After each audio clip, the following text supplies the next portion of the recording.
किसी ने क्या खूब कहा है कि अगर अच्छी आदतें जानबूझकर नहीं डालोगे तो अनजाने में बुरी आदतें लग जाएगी। तो चलिए पहले मैं आपको एक कहानी सुनाता हूँ। शायद इसे सुन लेने के बाद आप में अच्छी आदतें डालने की प्रेरणा आ जाएगी। तो चलिए शुरू करते हैं। एक समय की बात है, एक गांव में 3 दोस्त रहते थे। वो तीनों पढ़ाई में बहुत ही कुशल थे। उन तीनों दोस्त का नाम राहुल, अमित और राम था। तीनों एक साथ एक ही कक्षा में पढ़ते थे। उन तीनों दोस्तों में एक हेल्दी कंपटीशन होता था कि क्लास में फर्स्ट कौन आएगा। कभी राहुल फर्स्ट आता तो कभी अमित, लेकिन राम हमेशा उन दोनों से पीछे रह जाता। जब उन तीनों दोस्तों की स्कूली शिक्षा खत्म हो जाती है तब तीनों दोस्त अलग अलग शहरों में आगे की पढ़ाई करने के लिए जाते हैं और तीनों दोस्त एक दूसरे से वादा करते हैं कि 10 साल बाद हम फिर मिलेंगे और देखेंगे कि इन 10 सालों में हम में से लाइफ में कौन सबसे आगे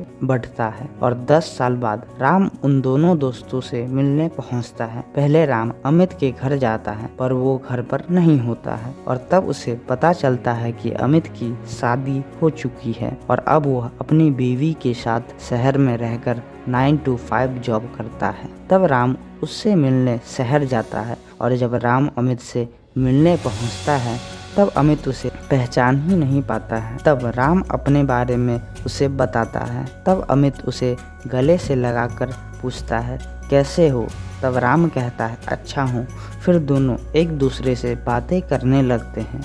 कुछ देर के बाद राम अमित को याद दिलाते हुए कहता है कि क्या तुम्हें याद है आज से 10 साल पहले हमने एक दूसरे से क्या वादा किया था?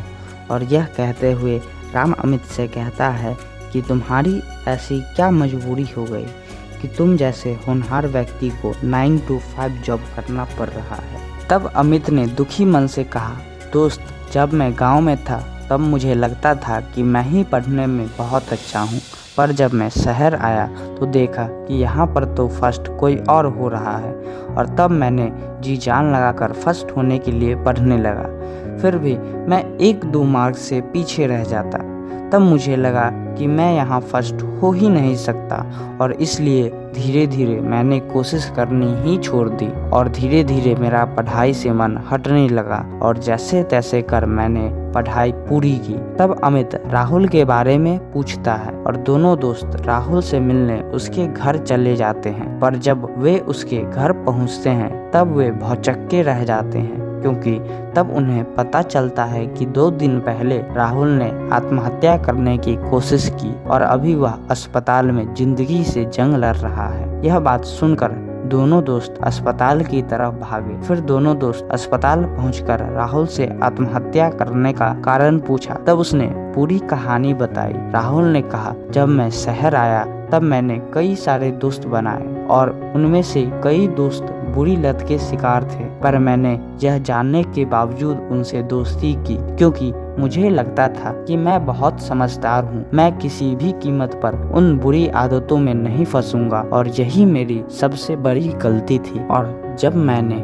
पहली बार नशा किया तब भी मैंने यही सोचा था कि बस आज टेस्ट कर लेता हूँ और बाकी मैं बहुत समझदार हूँ, मैं कभी इसे हाथ नहीं लगाऊंगा। और इसी समझदारी की वजह से मैं आज इस हालत में हूँ और इसी सब में मैं उलझकर पढ़ाई को भूल ही गया जिसके लिए मैं यहाँ आया था। और जब मैं फेल हो गया और मेरे सभी दोस्तों ने मेरा साथ छोड़ दिया तब मैंने आत्महत्या करने की सोची क्योंकि मैं किस मुंह से अपने परिवार का सामना करता। तभी तीनों दोस्तों की आंखों में आंसू थे और तब राम ने राहुल का इलाज करवाया और राहुल के ठीक हो जाने के बाद राम ने राहुल और अमित को अपनी कंपनी में एक अच्छी नौकरी दी। दोस्तों, क्योंकि 10 साल बाद सबसे ज्यादा सक्सेसफुल राम ही था। राम ने भी अपनी कहानी दोनों दोस्तों को बताई। राम ने कहा, जब मैं शहर आया तभी मैंने ठान लिया कि मैं अब फर्स्ट आऊंगा, पर मैं कभी फर्स्ट नहीं आता। पर फिर भी मैंने कभी हार नहीं मानी क्योंकि मुझे पता था कि मैं परफेक्ट नहीं हूँ, पर परफेक्ट बनने की कोशिश तो जरूर कर सकता हूँ। और हमेशा परफेक्ट बनने की कोशिश के कारण मैं परफेक्ट तो ना बन सका पर एक बहुत बड़ी कंपनी का मालिक जरूर बन गया।